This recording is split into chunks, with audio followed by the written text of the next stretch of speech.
आज हम बात करने जा रहे हैं माइक्रोस्पोरोजेनेसिस के बारे में।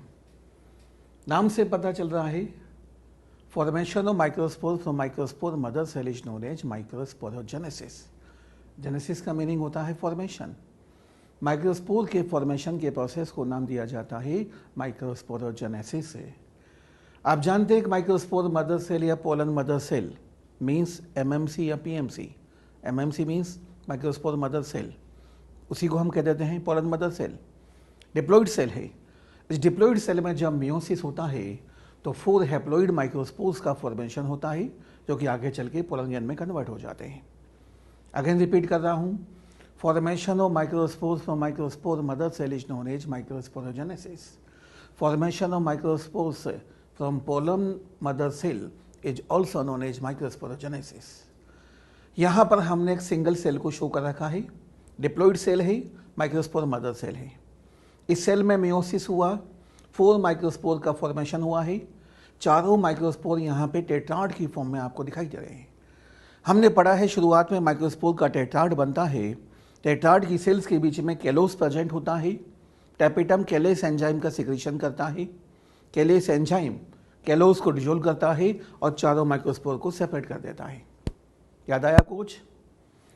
उसी टेट्राड की हम यहाँ पे बात कर रहे हैं।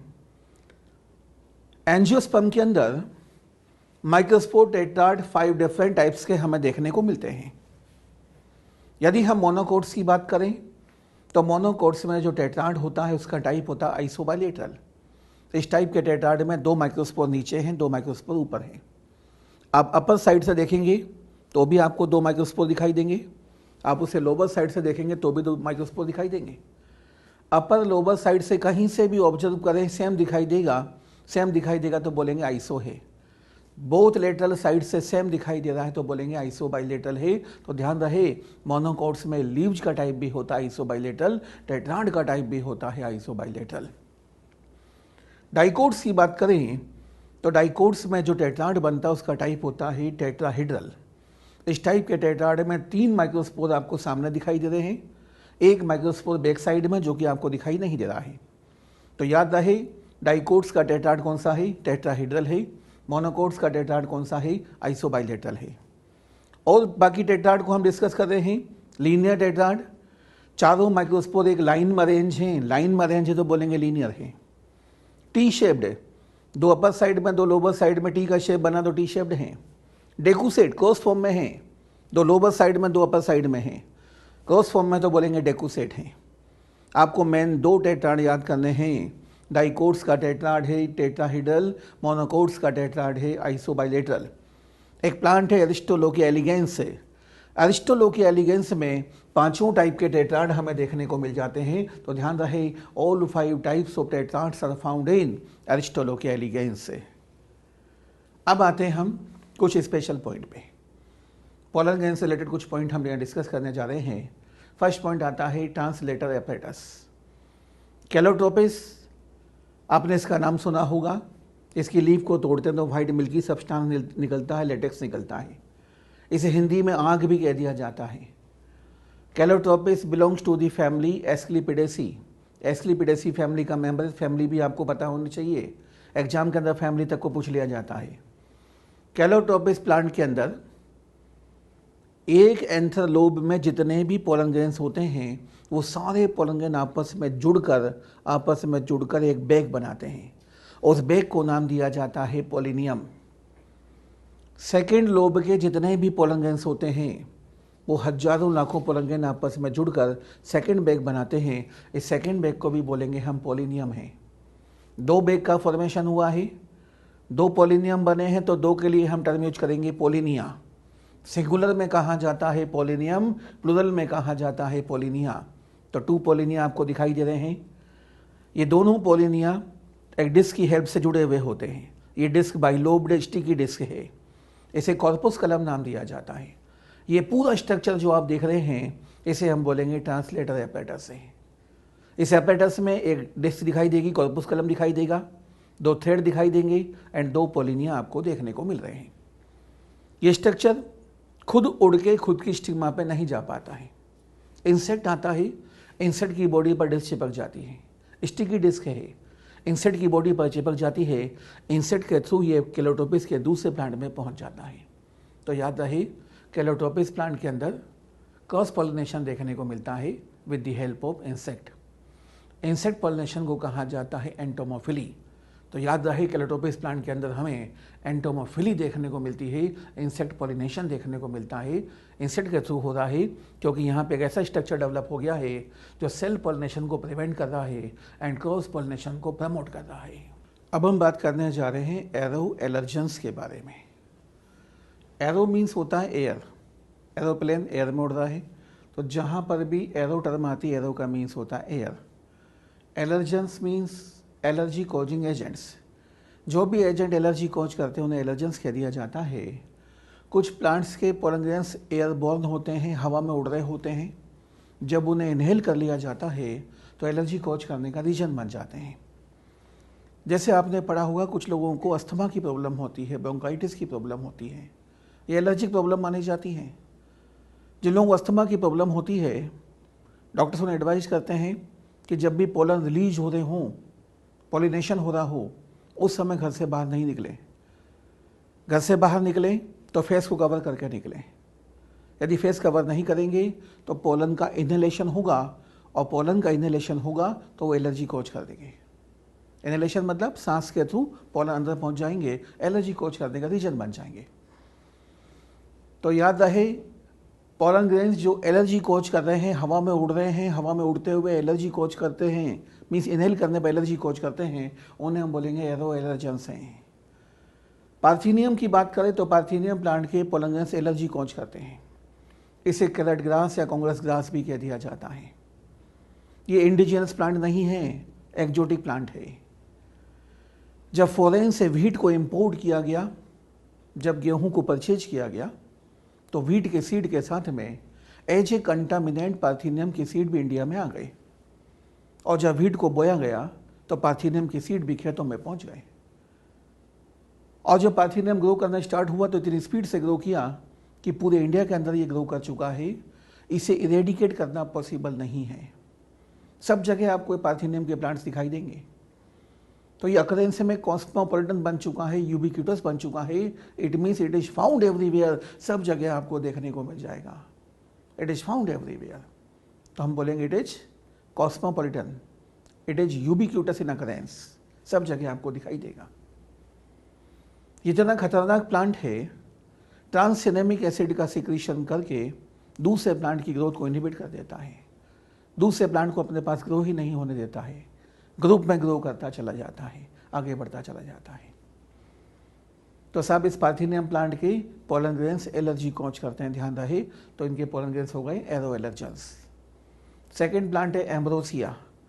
एम्ब्रोसिया प्लांट के pollen grains hay fever cause करते हैं, नेचुरल राइनिटिस कॉज करते हैं, नेचुरल राइनिटिस कॉज करते हैं, मीन्स हे फीवर कॉज करते हैं।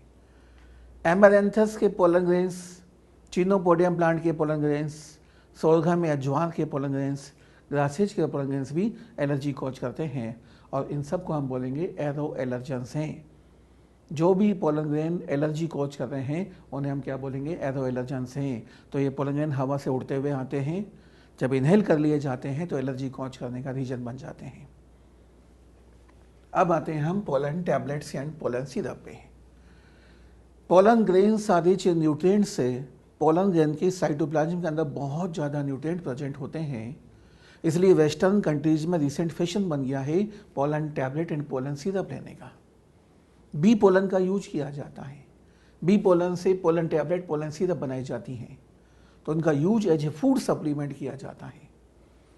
जो भी एथलीट दौड़ रहे हैं उनको पोलन टैबलेट दी जाती है, पोलन सिरप दिए जाते हैं। पहले जब एथलीट ओलंपिक्स में जाते थे तो स्टेरॉइड का इंजेक्शन लगाते थे। बेन जॉनसन ने स्टेरॉइड का इंजेक्शन लगाया, ओलंपिक में गया साहब, स्टेरॉइड इंजेक्शन लगाते एनर्जी लेवल बढ़ गया, ओलंपिक में गोल्ड मेडल जीत के आया साहब। लेकिन जब उसका डोप टेस्ट किया गया, डोप टेस्ट पॉजिटिव आया, गोल्ड मेडल छीन लिए गए, ओलंपिक से बाहर कर दिया गया। इसलिए आजकल के एथलीट स्टेरॉइड की जगह पोलन टैबलेट लेते हैं, पोलन सिरप लेते हैं, अपने एनर्जी को बढ़ाने के लिए, परफॉर्मेंस को एनहांस करने के लिए पोलन टैबलेट पोलन सिरप का यूज किया जाता है। और इनका जब डॉप टेस्ट किया जाएगा तो डॉप टेस्ट नेगेटिव आएगा, क्योंकि नेचुरल प्रोडक्ट है साहब ये। इवन रेस में जो घोड़े दौड़ते हैं, जो रेस के हॉर्सेज होते हैं, उन्हें भी पोलन सिरप दिए जाते हैं, पोलन टैबलेट भी दे दी जाती हैं। आप फॉरेन में जाएं तो वहाँ बैटिंग चलती है, घोड़ों पर दाव लगाए जाते हैं, करोड़ों के दाव लगाए जाते हैं, तो उन घोड़ों को, उन हॉर्सेज को, रेस हॉर्सेज को पोलन सिरप, पोलन टैबलेट दिए जाते हैं। तो याद रहे, वेस्टर्न कंट्रीज में फूड सप्लीमेंट की फॉर्म में pollen tablet and pollen syrup का यूज किया जाता है। अब आते हैं हम साइप्रेसी फैमिली पर। नेक्स्ट पॉइंट आया है साइप्रेसी फैमिली का। आप जानते हैं MMC PMC. MMC means microspore mother cell, PMC means pollen mother cell diploid cell है। इस सेल में जब मियोसिस होता है तो 4 माइक्रोस्पोर्स का फॉर्मेशन होता है, लेकिन साइप्रेसी फैमिली में बनने वाले 4 माइक्रोस्पोर्स में से 3 माइक्रोस्पोर्स डीजनरेट हो जाते हैं, ओनली 1 माइक्रोस्पोर फंक्शनल रहता है। 1 माइक्रोस्पोर फंक्शनल होगा तो हम कह सकते हैं साइप्रेसी फैमिली में 1 मियोसिस से ओनली 1 फंक्शनल पोलन ग्रेन का फॉर्मेशन होगा।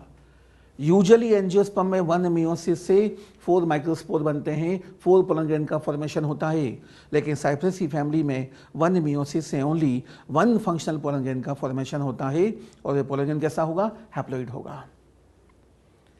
Largest pollen grains are found in Mirabilis जलापा।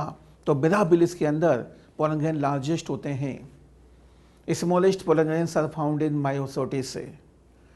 Longest pollen grains are found in Zostera. Zostera plant को सी ग्रासेज भी कह दिया जाता है। इस प्लांट के अंदर पोलन ग्रेन लॉन्ग होते हैं, रिबन लाइक होते हैं। इन्हें फिलामेंटस पोलन ग्रेन भी कह दिया जाता है, फिलीफॉर्म पोलन ग्रेन भी कह दिया जाता है, और ये पोलन ग्रेन विदाउट एक्जाइन होते हैं। याद रहे, जोस्टेरा का प्लांट एक मेराइन एंजियोस्पर्म है। बहुत कम एंजियोस्पर्म मेराइन कंडीशन में ग्रो करते हैं, उनमें से एग्जाम्पल जोस्टेरा का भी आता है।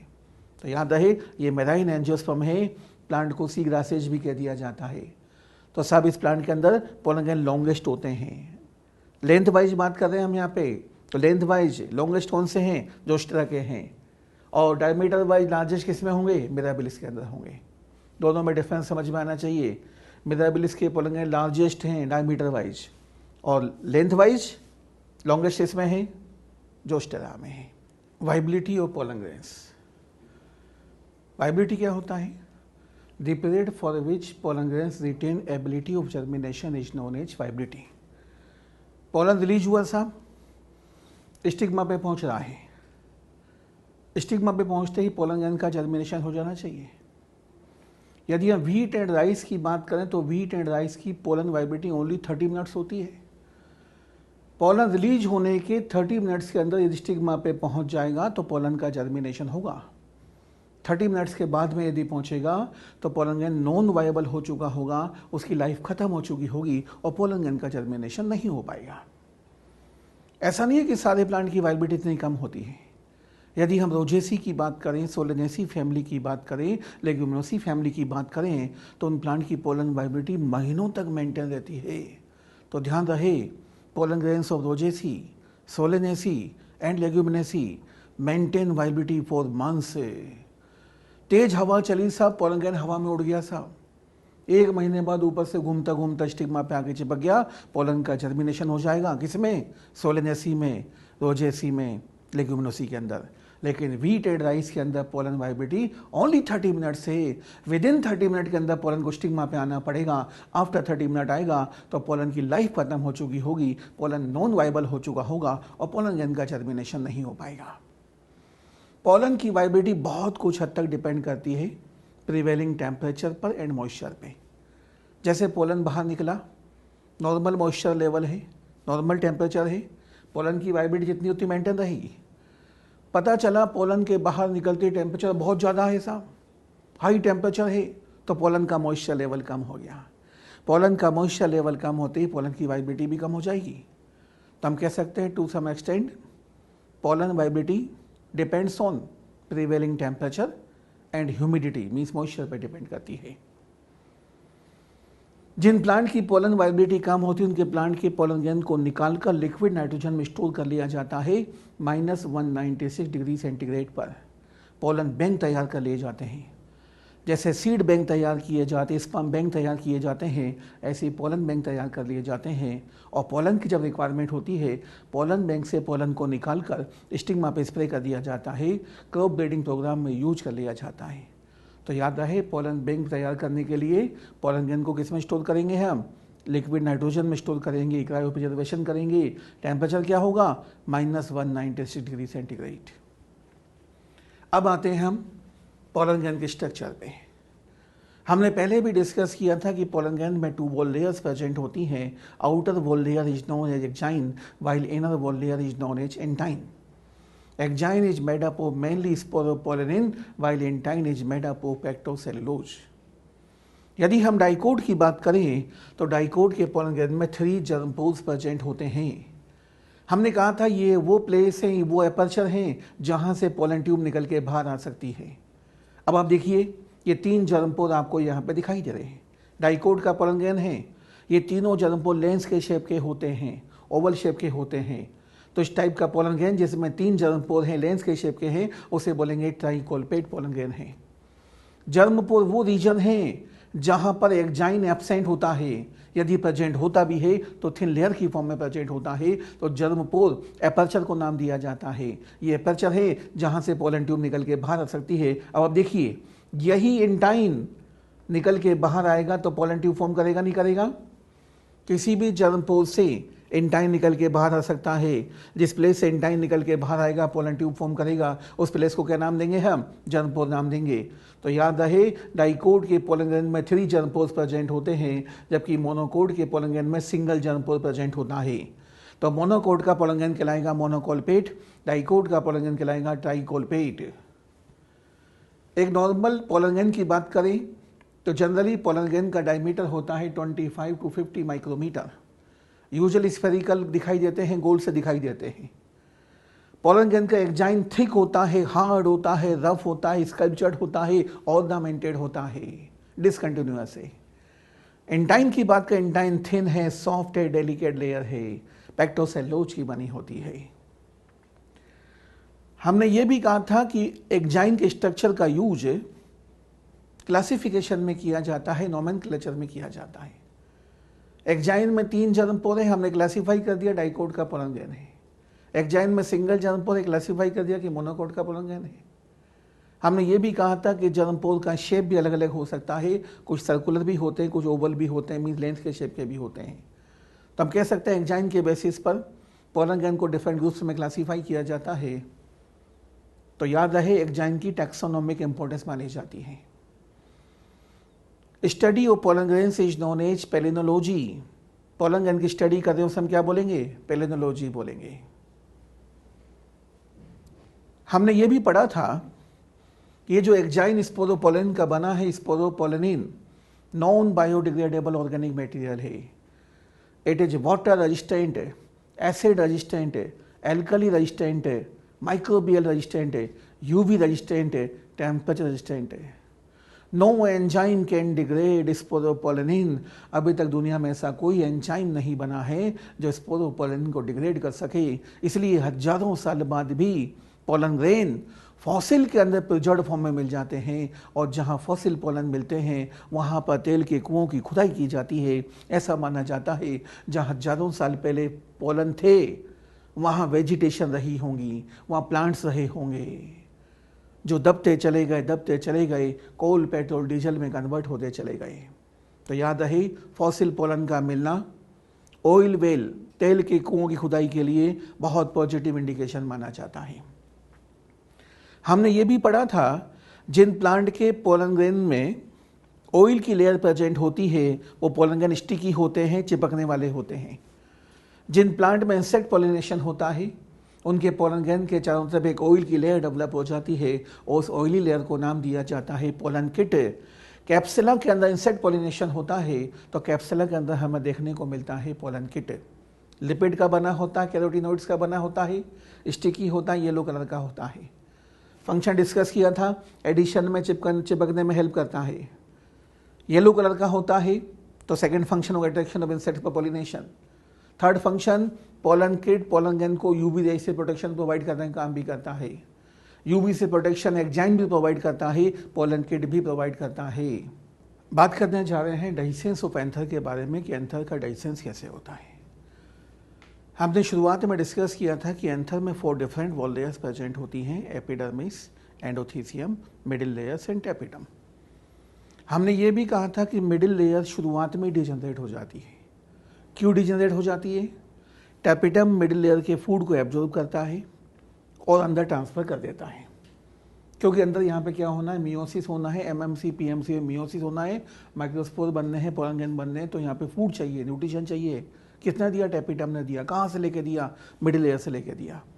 तो मिडिल लेयर शुरुआत में डिजनरेट हो जाती है, तो इसलिए हम कहते हैं मिडिल लेयर शॉर्ट लिव्ड होती है, एफीमेरल होती है, मीन शॉर्ट लिव्ड होती है, शुरुआत में खत्म हो जाती है।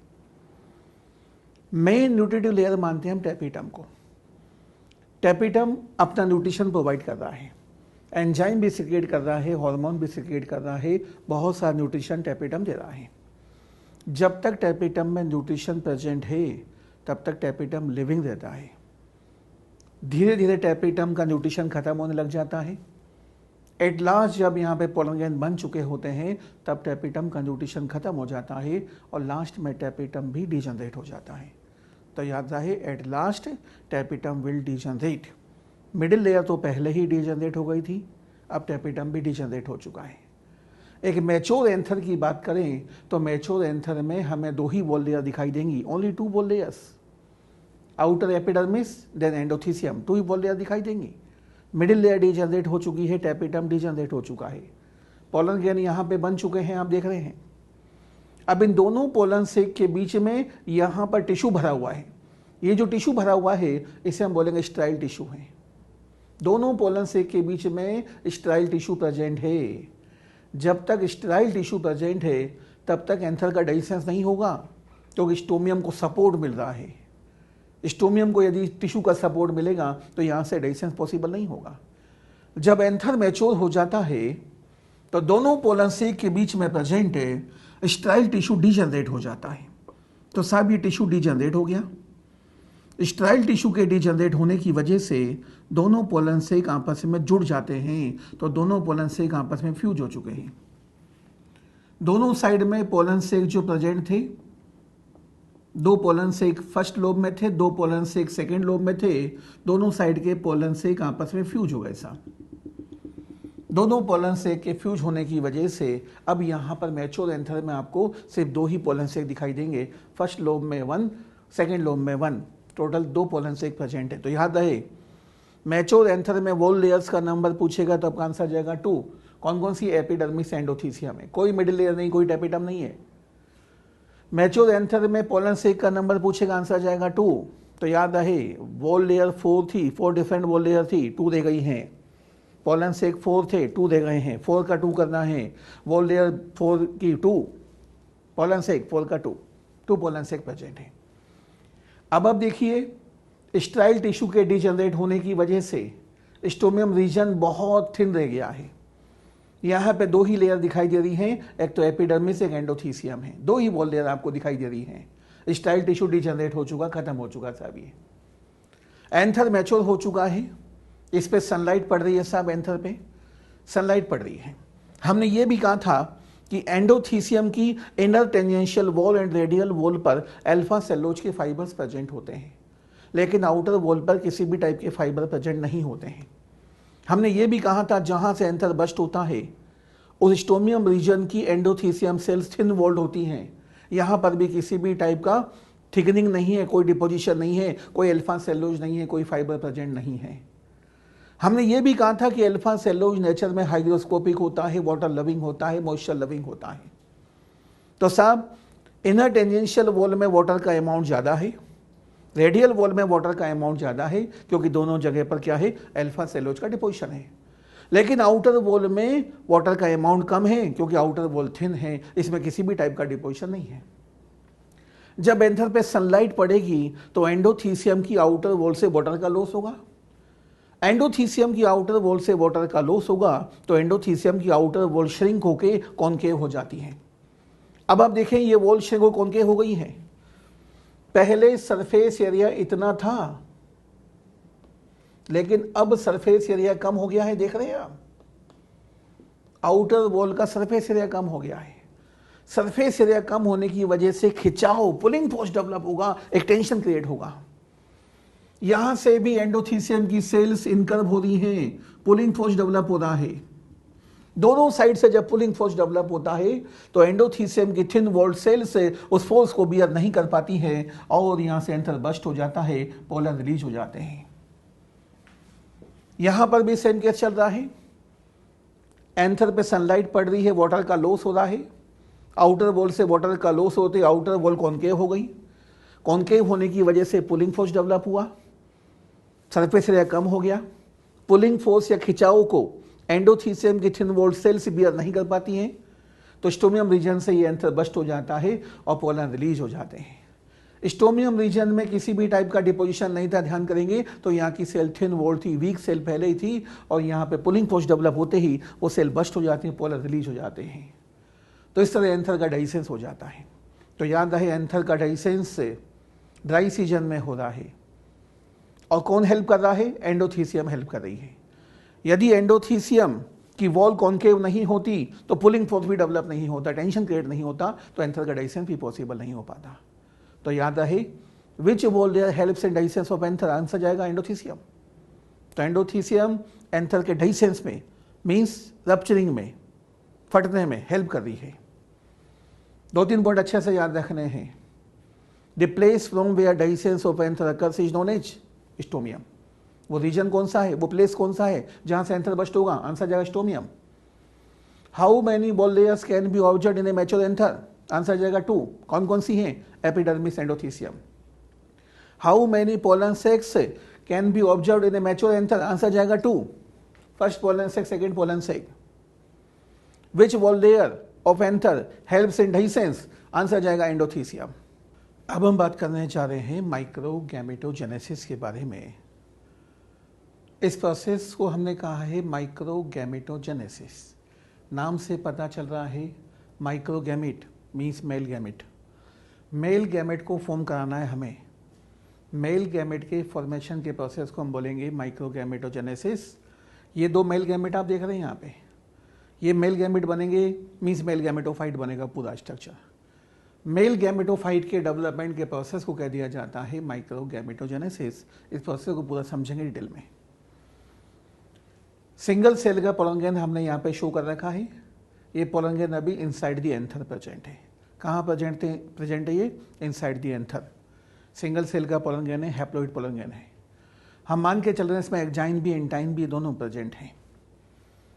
एंथर के अंदर ही इसमें डिवीजन स्टार्ट हो जाता है। पोलन में होने वाला फर्स्ट डिवीजन होता है अनइक्वल माइटोसिस। एसिमेट्रिक स्पिंडल का फॉर्मेशन होता है, तो अनइक्वल साइज के 2 न्यूक्लियाई का फॉर्मेशन हुआ। पहले हमने कराया है कैरियोकाइनेसिस, बाद में कराएंगे साइटोकाइनेसिस। तो एक सिंगल न्यूक्लियस था, अनइक्वल माइटोसिस हुआ, 2 न्यूक्लियाई का फॉर्मेशन हुआ। Small nucleus is known as generative nucleus, large nucleus is known as vegetative nucleus और ट्यूब न्यूक्लियस। इस न्यूक्लियस को ट्यूब न्यूक्लियस भी कहा जाता है और ये न्यूक्लियस इरेगुलर शेप का होता है। स्मॉल न्यूक्लियस सेल वॉल के पास में आपको दिखाई दे रहा है। अब सब फाइनली साइटोकाइनेसिस होगा, सेल वॉल का फॉर्मेशन होगा। 2 सेल यहाँ पे फॉर्म हुई हैं। स्मॉल सेल में स्मॉल न्यूक्लियस प्रेजेंट है, लार्ज सेल में लार्ज न्यूक्लियस प्रेजेंट है। Small cell is known as generative cell.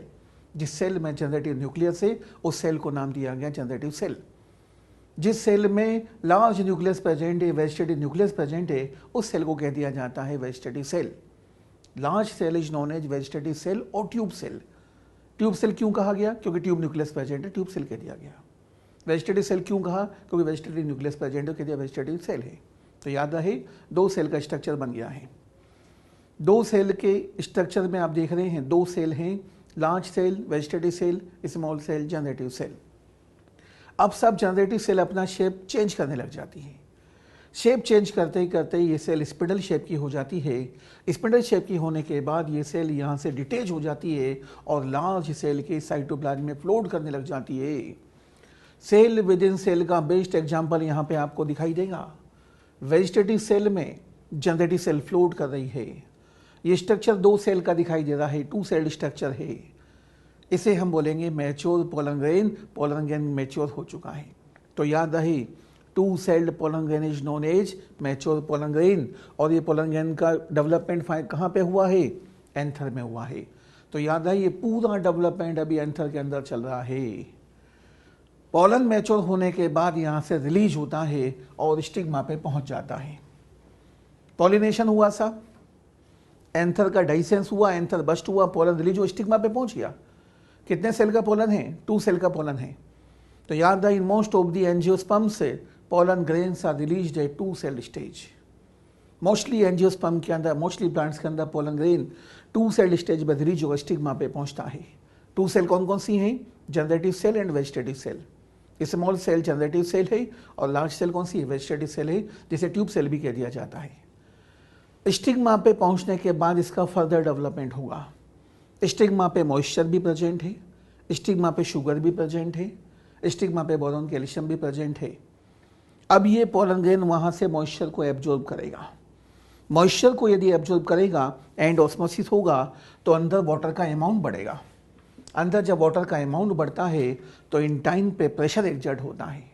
Intine पे प्रेशर एक्सर्ट होने की वजह से इंटाइन पोलन ट्यूब की फॉर्म में निकल के बाहर आ जाता है। तो साहब यहाँ पे इंटाइन बाहर आ गया है, पोलन ट्यूब का फॉर्मेशन हो गया है। ये प्रोसेस कहाँ चल रहा? स्टिग्मा पे चल रहा, ध्यान रहे।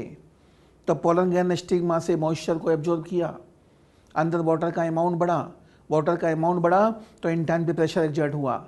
इंटाइन पे प्रेशर एक्सर्ट होने की वजह से इंटाइन पोलन ट्यूब की फॉर्म में निकल के बाहर आ गया। इसमें सबसे पहले एंटर कर रहा है ट्यूब न्यूक्लियस। नाम ही ट्यूब न्यूक्लियस है, पोलन ट्यूब की ग्रोथ को कंट्रोल करने का काम करता है, इसलिए नाम दिया गया ट्यूब न्यूक्लियस है। और ये एपिकल पोजीशन पे आ गया है, टिप वाली पोजीशन पे आपको दिखाई दे रहा है। ट्यूब न्यूक्लियस के पीछे पीछे फ्लोट करती हुई जनरेटिव सेल भी आ गई साहब। यहाँ पे जनरेटिव सेल ने अपना शेप चेंज क्यों किया था? ताकि इजिली पोलन ट्यूब में एंटर कर सके। तो generative cell easily pollen tube में एंटर कर जाती है। जनरेटिव सेल में अब डिवीजन होता है। अब डिवीजन कहाँ होता है? पोलन ट्यूब के अंदर हो रहा है। जनरेटिव सेल में माइटोसिस हुआ साहब, डिवीजन हुआ। तो जनरेटिव सेल में डिवीजन होने से 2 मेल गैमेट्स का फॉर्मेशन हो जाता है और यही मेल गैमेट्स कहलाएंगे माइक्रोगैमेट्स। अब ये जो स्ट्रक्चर आप देख रहे हैं ये 3 सेल का स्ट्रक्चर है। 2 सेल तो मेल गैमेट की सेल हो गई साहब। थर्ड सेल इतनी बड़ी सेल आपको दिखाई दे रही है, कौन सी सेल है? वेजिटेटिव सेल है। इसका न्यूक्लियस आगे दिखाई दे रहा है, वेजिटेटिव न्यूक्लियर ट्यूब न्यूक्लियस आपको आगे दिखाई दे रहा है। 3 सेल का स्ट्रक्चर है, इसे हम बोलेंगे मेल गैमेटोफाइट है। जिस स्ट्रक्चर में मेल गैमेट है वो मेल गैमेटोफाइट है, ध्यान रहे। The structure which is having male gametes is known as male gametophyte. Male gametophyte हमने बना दिया है, हमारा हेडिंग था डेवलपमेंट ऑफ मेल गैमेटोफाइट। इसी प्रोसेस को हमने कहा माइक्रोगैमेटोजेनेसिस। माइक्रोगैमेट बन चुके हैं, मेल गैमेट बन चुके हैं, तभी तो मेल गैमेटोफाइट बना है। तो याद रहे, मेल गैमेट के फॉर्मेशन के प्रोसेस को मींस माइक्रोगैमेट के फॉर्मेशन के प्रोसेस को नाम दिया जाता है माइक्रोगैमेटोजेनेसिस। इट मींस मेल गैमेटोफाइट का डेवलपमेंट हो चुका है साहब। अब इस डेवलपमेंट को हम 2 पार्ट में डिवाइड कर सकते हैं, in situ ex situ. Mother place पर होने वाला डेवलपमेंट कहलाता है in situ, outside the mother place development होगा उसे बोलेंगे एक्स सीटू। ये पोलन ग्रेन एंथर के अंदर ही बना था और एंथर में ही मैच्योर हो रहा है। तो पोलन ग्रेन का मदर प्लेस कौन सा हुआ? एंथर। तो एंथर के अंदर ये जितना भी डेवलपमेंट चल रहा है ये पूरा डेवलपमेंट इन सीटू डेवलपमेंट है। पॉलिनेशन के पहले का डेवलपमेंट इन सीटू डेवलपमेंट है। अभी पॉलिनेशन नहीं हुआ है। स्टिग्मा पे आ गया पोलन ग्रेन, अब पॉलिनेशन हो गया, देख रहे हैं आप। पॉलिनेशन होने के बाद जो फर्दर डेवलपमेंट हो रहा है स्टिग्मा पे चल रहा है, ये डेवलपमेंट कहलाएगा एक्स सीटू डेवलपमेंट है। मदर प्लेट से बाहर की साइड में डेवलपमेंट होगा तो उसे बोलेंगे एक्स सीटू डेवलपमेंट है। Development which occurs outside the mother place is known as ex situ development. Mother place पे डेवलपमेंट चल रहा था, इनसाइड द एंथर डेवलपमेंट चल रहा था, ये डेवलपमेंट था इन सीटू। स्टिग्मा पे डेवलपमेंट चल रहा है, ये डेवलपमेंट एक्स सीटू है। तो याद रहे, pre pollination development means pollination के पहले का डेवलपमेंट इन सीटू है।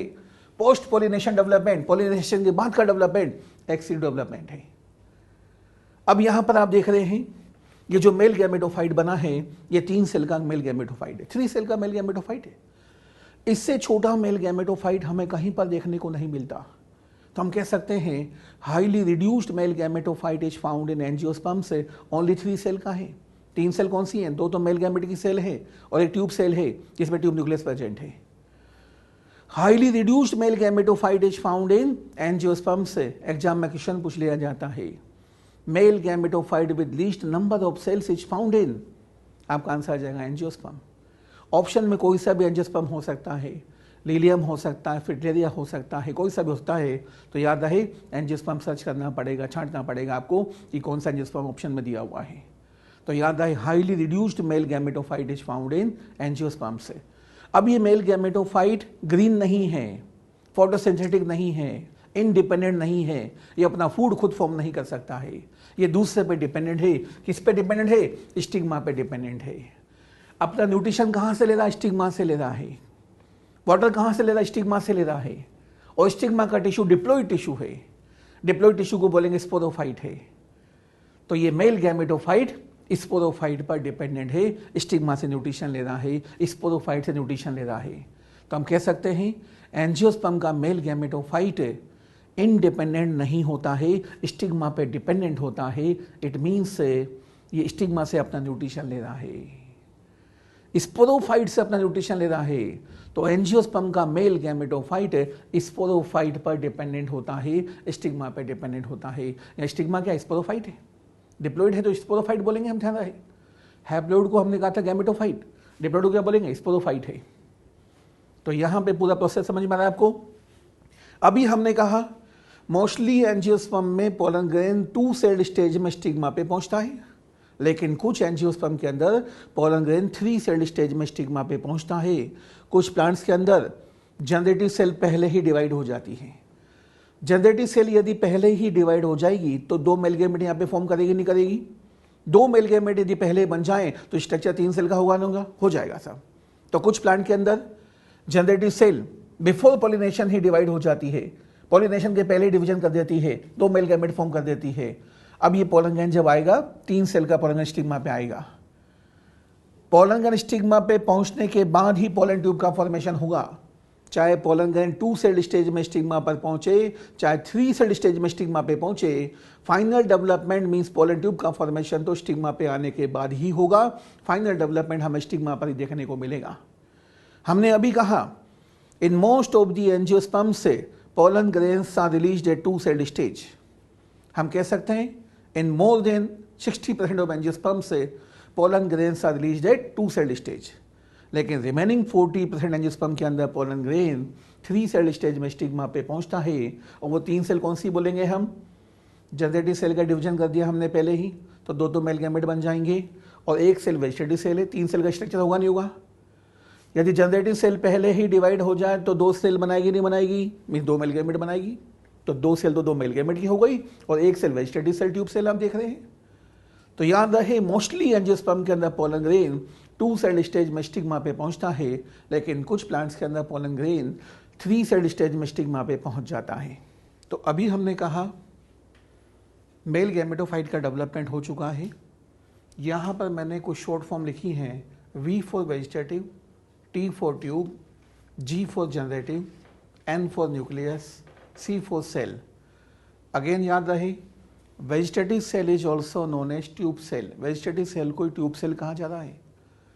Vegetative nucleus is also known as tube nucleus. Vegetative nucleus को ही ट्यूब न्यूक्लियस कहा जा रहा है, कंफ्यूज नहीं होना है।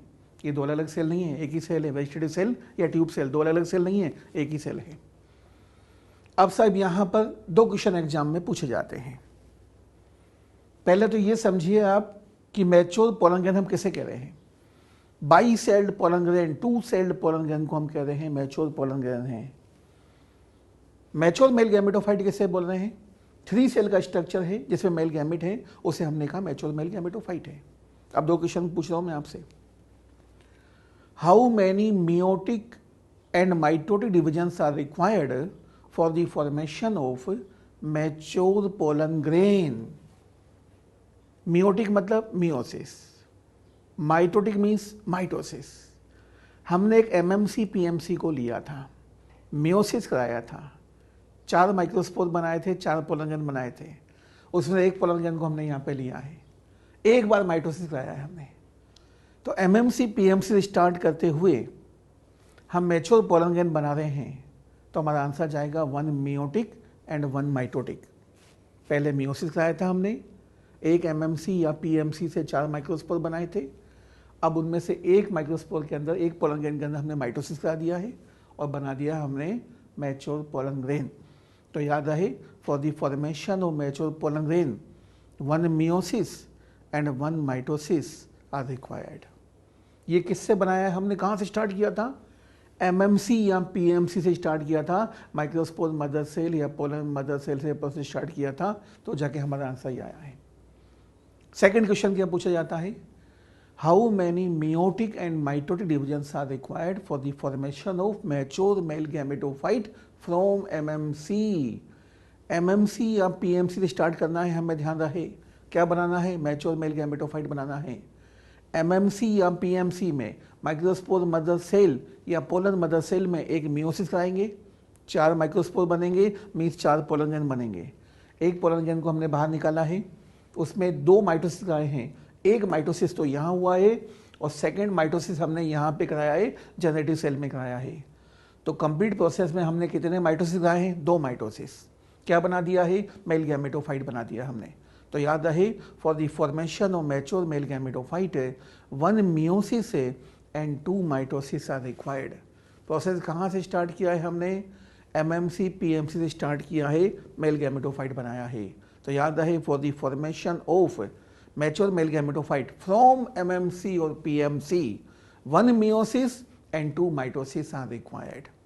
यहाँ तक प्रोसेस क्लियर है, बिल्कुल कंफ्यूज नहीं होना एग्जाम के अंदर।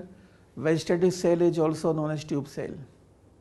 2 सेल का स्ट्रक्चर है, small cell generative cell, large cell vegetative cell है, इसे ट्यूब सेल बोलेंगे। और 2 सेल का स्ट्रक्चर क्या कहलाएगा, मैच्योर पोलन ग्रेन कहलाएगा। ध्यान रहे, 2 सेल का स्ट्रक्चर है, मैच्योर पोलन ग्रेन है। 3 सेल का स्ट्रक्चर है, मैच्योर मेल गैमेटोफाइट है। इस मैच्योर मेल गैमेटोफाइट में 2 सेल तो हैं मेल गैमेट की सेल, मेल गैमेट 2 हैं, 2 सेल हो गई साहब, और एक सेल है ट्यूब सेल। इस ट्यूब सेल को बोलेंगे वेजिटेटिव सेल है। यहाँ तक सारा प्रोसेस क्लियर है।